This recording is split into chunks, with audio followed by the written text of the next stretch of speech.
weaving around the problem. This all started when the Cleveland Browns acquired Deshaun Watson. Yeah. Yes.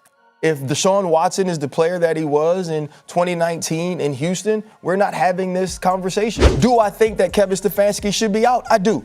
I do think Kevin Stefanski has not necessarily underachieved, but this team is not going in the right direction with him. He didn't want Shedeur. I believe he was sabotaging to Shedeur, especially in first and goal situations when he kept going Wildcat so that Shadeur wouldn't score a touchdown. Keenum, Nick Mullins, Deshaun Watson, Jacoby Brissett, Baker Mayfield, Joe Flacco, P.J. Walker, Dorian Thompson-Robinson, Jeff Driscoll, Jameis Winston, Bailey Zappi, Dylan Gabriel, Shedeur Sanders. Okay, I get that it's a tough list. I understand that. But you're talking about 3 or 4 people in there that could help you look a little bit better than you. To win 8 games in 2 years is horrible. It's totally unacceptable, okay? And it's not going to continue. The Cleveland Browns just dropped a bombshell that's sending shockwaves through the NFL.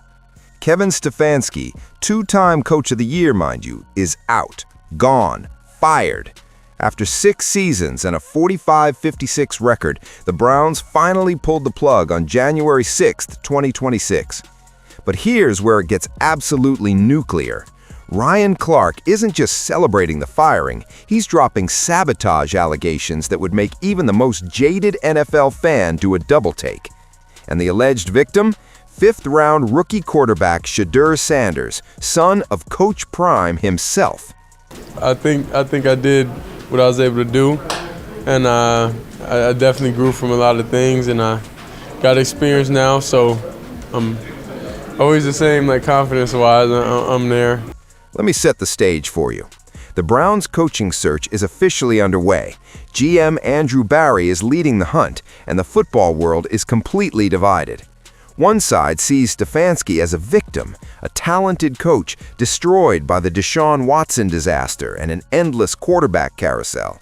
The other side sees something far more sinister, a coach who actively undermined his rookie quarterback's development. We are talking about a head coach allegedly running Wildcat formations at the goal line to prevent his rookie quarterback from scoring touchdowns. If that's true, and Ryan believes it with every fiber of his being, that's not just poor coaching decisions, that's career assassination.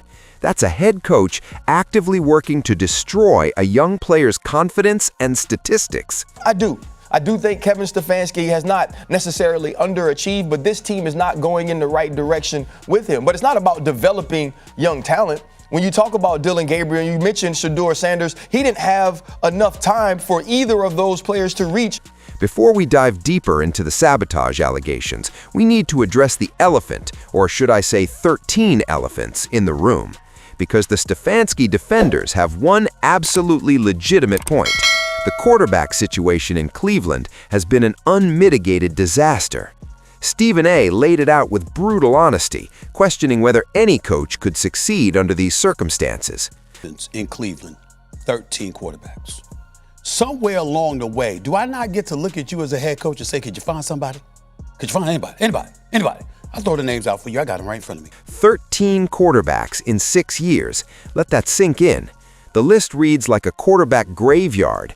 Case Keenum, Nick Mullins, Deshaun Watson, Jacoby Brissett, Baker Mayfield, Joe Flacco, P.J. Walker, Dorian Thompson-Robinson, Josh Dobbs, Jameis Winston, Bailey Zapp, Dylan Gabriel, and Shedeur Sanders. But the frustration to me comes with Kevin Stefanski not being able to develop young players. That's the real indictment. Not that he couldn't win with backups, but that he couldn't develop anyone. 6 years, 13 quarterbacks, not a single success story in terms of quarterback development. Not one player who left Cleveland and everyone said, man, Stefanski really maximized that guy's potential. Let's talk about the contract that may have killed not just Stefanski's career in Cleveland, but the entire franchise's championship window. Deshaun Watson's fully guaranteed $230 million deal. When the Browns acquired Watson, the decision made sense on paper. One analyst defended it passionately during the debate, pointing out that Watson was the second-best quarterback in football behind only Patrick Mahomes in 2020. Coming off Baker Mayfield's disappointing 17-touchdown, 13-interception season, upgrading to Watson seemed like a franchise-altering move. Deshaun Watson, he was that good. The last time we'd seen him, it was one quarterback in the world better than him, and that was Patrick Mahomes. Yeah. That's the decision you make that you think changes your organization. When that doesn't work. But boy, did it not work. Watson's catastrophic decline from elite quarterback to arguably the worst starter in football happened entirely on Stefanski's watch. And here's the nuclear bomb nobody wants to acknowledge. Watson's cap hit next season is $80.7 million, the highest in the entire NFL, and it's all thanks to Jimmy Haslam and Kevin Stefanski.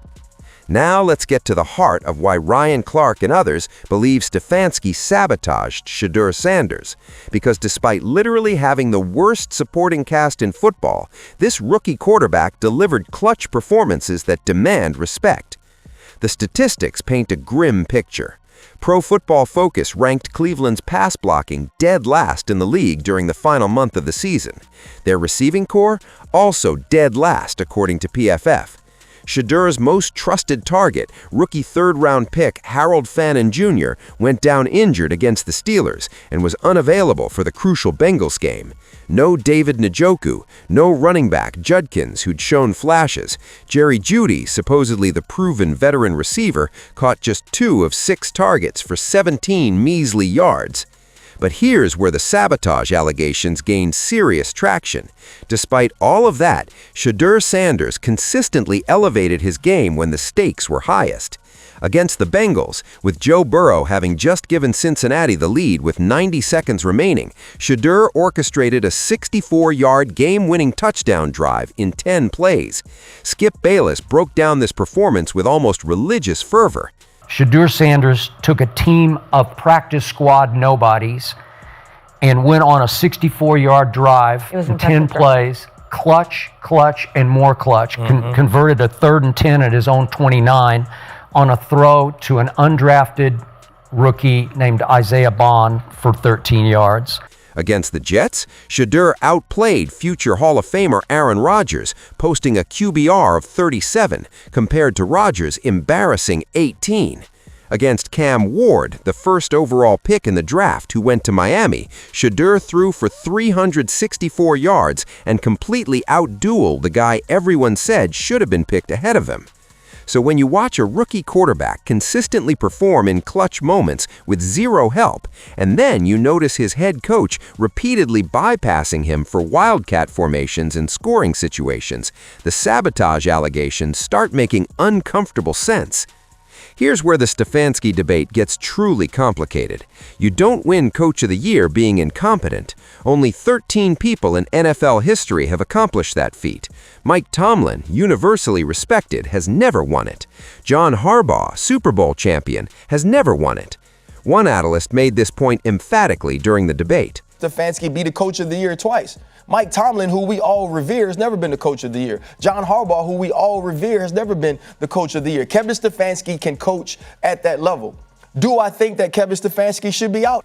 That's the nuance that gets lost in hot take culture. Stefanski can coach at an elite level. He's proven that. But that doesn't mean he should still be in Cleveland. Sometimes relationships run their course. Sometimes a coach loses a locker room. Sometimes change is necessary, even when the coach isn't terrible. I think it was time for a change, too. Agreed. It just ran its course. But, world, I just don't want us to just, because it ran its course in Cleveland, I don't want people to forget that Stefanski did something that only 13 people in history have ever done. He won Coach of the Year twice. But here's the counter-argument that's impossible to ignore. What does Coach of the Year actually mean when your final 2 seasons produce an 8-26 record? What does offensive genius mean when your offense consistently ranks in the bottom half of the league? What does quarterback developer mean when you cycle through 13 signal callers without developing single one? I'm having a very slow day. I'm leaning on my defense. They put two touchdowns on the board. I'm leaning on them. Fuck, Burrow go down, get a bucket. Now I got to show my clutch shit. Can I go down and get a bucket? Boom, he go down and get a bucket. That's the indictment that Stefanski defenders can't adequately answer. Your specialty is offense. Your background is offensive. You were hired to fix the offense. And after 6 years, the offense is worse than when you arrived. With Stefanski gone, the critical question becomes, what happens to Shedeur Sanders? The Browns face two distinct paths. Option 1, hire a coach who believes in Shedeur, builds around him, addresses the offensive line and receiver room, and gives this kid a legitimate shot with proper support. Option 2, hire a coach who wants to bring in his guy, whether that's a veteran free agent or another quarterback entirely. With Deshaun's $80.7 million cap hit eating up resources, having a talented quarterback on a fifth-round rookie contract is a massive competitive advantage if you believe in him. That money could transform the offensive line from worst in football to respectable. That money could bring in legitimate receiving weapons instead of practice squad elevation players. That's the bottom line that even Shedeur skeptics have to acknowledge. Nothing he showed on the field definitively proved he can't be a franchise quarterback. He showed clutch gene, he showed poise under pressure, he showed the ability to elevate his game in critical moments despite having zero help around him.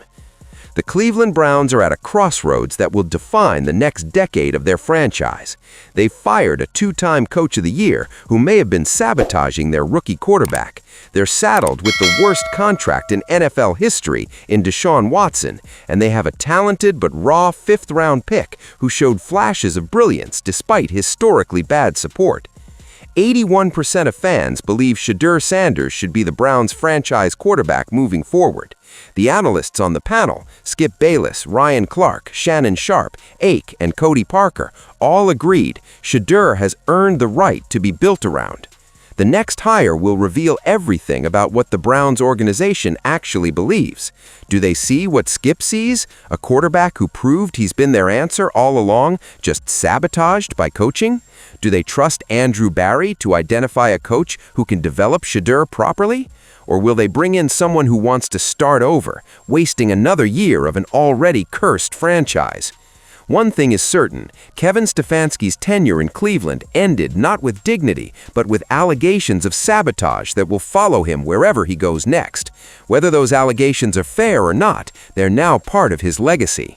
And Shedeur Sanders? He's got bulletin board material for days. He's got motivation from everyone who doubted him. And most importantly, he's got an opportunity to prove that Skip Bayless was right all along. He is who the Cleveland Browns have been looking for at quarterback. The decks are cleared, the saboteur is gone. Now we'll see if Shedeur Sanders can become everything his supporters believe he can be.